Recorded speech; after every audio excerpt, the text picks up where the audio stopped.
bandi bagaramiraga abagabo ariko mami ndakugaramiye ndagushimye uburyo mbayeho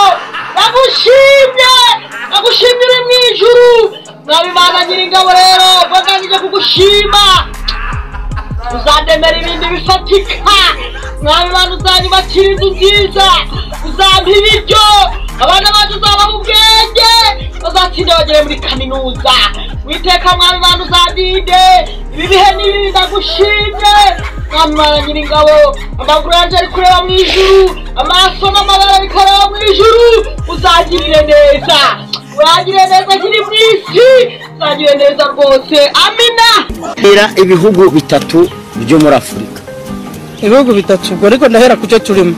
Nta kibazo. Rwanda, Kampala, Nairobi. Mbigihwe ni.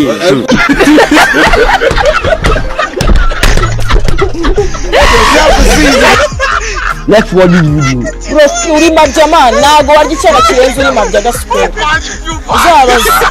Ariko watera imbere uri mabya gaskwere bro. Fati shaka ipinda. Utumwanya ku mafaranga broski. Ushake izo happiness, ushaka kubaho. Ariko wahebye man. Wabaye umuntu nk'abandi wakigorya. Ni gute wajya kuzana izo bebe, baguze utumega twijana. Utana kwigondera byenyine na wifi y'ibihumbi 30 wambwa we. Uri aho ngaho uri kumuka. Komanda. Wambwa we ubona uzatera imbere gute utabasha no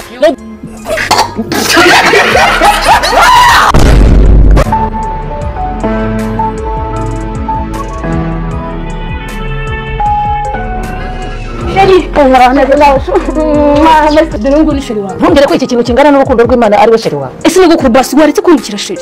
Aho ngaho.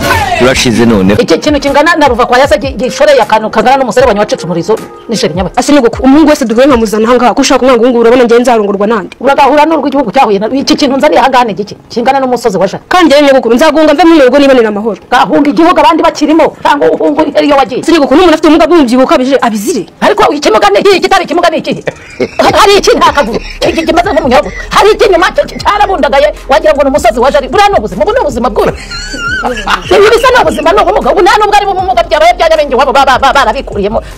Baragiye guhamurira. Ntumenye umutwe wuriye akaguru ntumenye aho kari nta mutwe ntarwe ntakibona. Bonebe nyenye waje. Urayoye ntugaseko. None ndamukunda kandi nta wundi uzandongora ikiba kiba. Umva bora nkubwire. Niba udashoboye gushaka umusore muzima nta kintu na kimwe nshaka uzongera kungarurira hanga.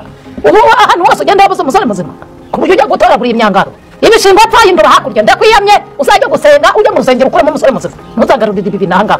Imyanda ntuba asusibye ko ndingo ari munini ubundi ikindi kibazo kiri he. Ariko se mwana ubundi bora rwose kwa nkubwira ukavuga ngo nubushege bwanjye ngo namahane y'abakecuru. Iki kintu n'ubyaye akana kikabura ibyo kirya ntabwo cyakarya. Usiraho nari igisimba mukecuru. Ahubwo se intambara iteye wagihunga na wagiheka wakigenza ute. Ariko nyego kushika ibyo ngibyo ari hohotera gukorera abantu bawe gufungira. Ariko umukecuru abantu bafite umugato ntabwo turi abantu nk'abandi. Agira umukecuru ni nyoko na nyoko wanyu na nyoko senge na nyoko rome gakecuru ubusa.